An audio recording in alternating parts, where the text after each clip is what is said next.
YBM ትሬዲንግ ኃላፊነቱ የተወሰነ የግል ማህበር የኮርፖሬት ካምፓኒ ነው።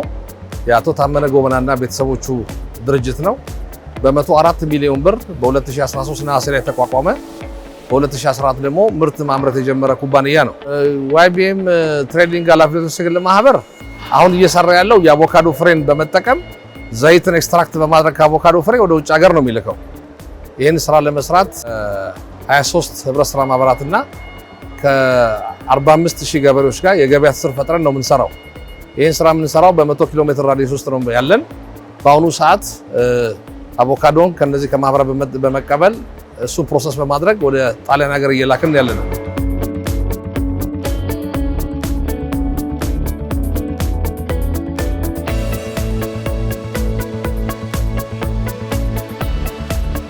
ድርጅቱ በፋብሪካ ውስጥ ለ50 የሚሆኑ ቋሚ ሰራተኞች የስራ ዕድል ፈጥሯል። በጊዜያዊ ሰራተኞች ከ150 እስከ 200 ሰራተኞች አሉት። በአሁኑ ሰዓት በመስክ ላይ ተጨማሪ ኤክስቴንሽን ወርከሮች አሉ። የአቮካዶ ምርት የሚከታተሉ ጥራቱን የሚከታተሉና ወደ ፋብሪካ እንዲመጣ የሚያደርጉ አሉ። ከባባድ ወደ 10 የሚሆኑ የጭነት መኪኖች አሉን። በሱ መኪኖች ነው ገበሬው ድረስ በመሄድ በራሳችን መኪኖች አቮካዶን ጭነን ወደ ፋብሪካ የምናመጣው። አቮካዶቹን የምንሰበስበው መጀመሪያ ያው ቦታውን እንለያለን። በብዛት አቮካዶ ያለበትንና ርቀቱን እንደዛም ሁሉ አሁን ለምሳሌ ዳሌ ወረዳ ላይ ሸበዲኖ፣ አለታ ወንዶ፣ አለታ ጩኮ እና የመሳሰሉ ብዙ ወረዳዎች አሉ በአቮካዶ ምርት በብዛት የሚታወቁ እና ከነዛ አርሶ አደሮች ጋር የስምምነት ውል ገብተን ከ44000 በላይ አርሶ አደሮች አሉ። ከነዛ አርሶ አደሮች እናቀርባለን ማለት ነው። ስራውን ስንሰራ በቀን ከ67000 እስከ 100000 ኪሎ ግራም ወይንም 100 ቶን አቮካዶ ምርት እንቀበላለን ማለት ነው።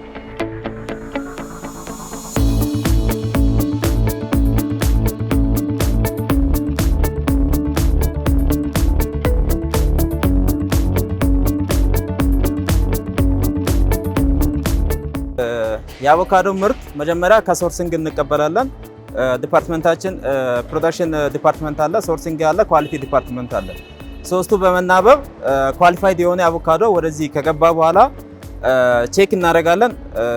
ኢን አዲሽን ቱ ዛት 500 የሚሆን ቦክስ አለን፣ 6000 የሚሆን ክሬት አለን። በዛ ተጠቅመን ኳሊፋይድ የሆነ አቮካዶ እንቀበላለን። ከተቀበለን በኋላ ወደ ራይፐኒንግ እናስገባለን።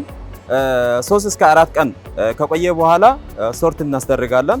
ከዛ በኋላ 3 አይነት አቮካዶ ይወጣል፣ የበሰለ፣ ያልበሰለ እና የበሰበሰ። ስለዚህ የበሰለውን ወደ ፕሮዳክሽን እንልካለን። ያልበሰለውን ደግሞ እንዲበስል ወደ ኋላ ሪተርን ወደ ራይፐኒንግ ሩም እንልካለን።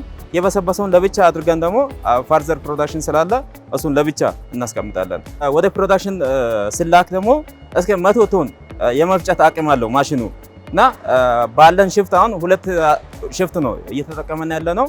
በ2 ሽፍት እስከ 70 እስከ 80 ቶን መፍጨት እንችላለን።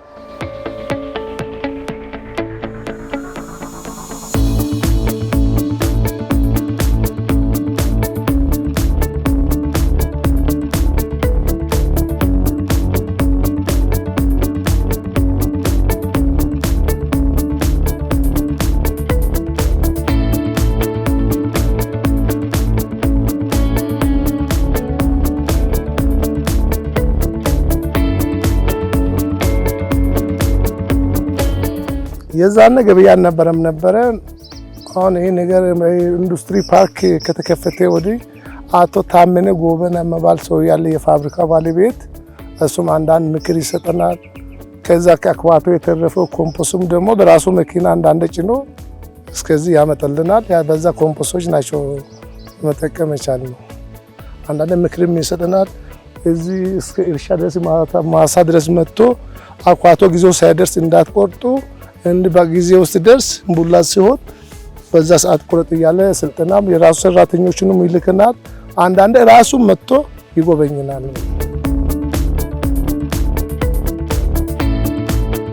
ኪሎ ደረጃ አላቸው። በቃ ደረጃ አላቸው። እንደ ያው በጣም የደረሰ በጥሩ ዋጋ ነው የምንሸጠው። 20 ብር የምንሸጥበት አለ፣ 30 ብር የምንሸጥበት አለ፣ በግምት የምንሸጥበት አለ፣ በ8 ብርም እንሸጥበት ጊዜ አለ። 10 ብርም 9 ብርም እንሸጣለን። እንግዲህ ምንድነው ከ60 ሺህ እስከ 100 ሺህ ኪሎ ግራም ነው በየቀኑ ወደ ፋብሪካ ውስጥ የምናስገባው። በተጨማሪ ይሄን የምንሰራባቸው ገበሬዎች ጋር የተለያዩ ድጋፎች እናደርጋለን። የችግኝ አቅርቦት እንሰራለን። ምርቶቻቸውን ስናመጣ የራሳችንን ፕላስቲክ ክሬት ነው ጭነን የምንሄደው። መኪኖቻችን እነሱ ምርቱን ያለበት ድረስ ወስደው ጭነው ይዘው ይመጣሉ። አመታዊ ስብሰባ እናደርጋለን፣ ውይይት አለን። ሁል ጊዜ ይሄ ነገር በዘላቂነት ለሀገር ኩራት ሆኖ ለነሱም ኩራት ሆኖ እንዲዘልቅ የምናደርግበት የአሰራር ሲስተም አለ። እኛ ያው ኢንቨስትም እናደርጋለን፣ ጋሮም እናመርታለን። የተረፈውን ደግሞ ከአርሶ አደር ገዝተን ወደ ዋይቢኤም ፋብሪካ እናስገባለን።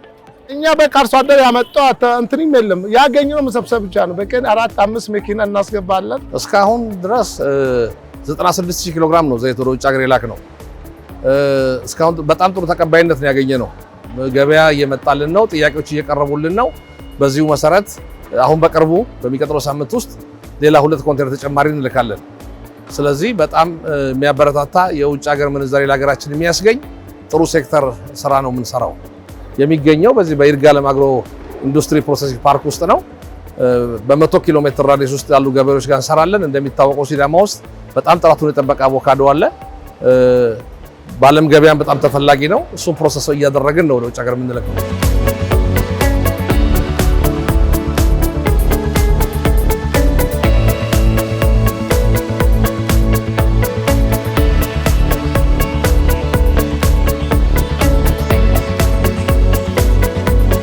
አሁን የምናስበው ነገር ጥራቱን አሳድገን ደረጃችንን በማሳደግ ለበርካታ ሀገሮች ወደ ውጭ መላክ ነው የምናስበው። በሂደትም ከ10 እስከ 15% የሚሆነውን የዘይት ምርት ለሀገር ውስጥ ለማሸግና ለማከፋፈል እቅድ አለ። ሌላው በተጨማሪ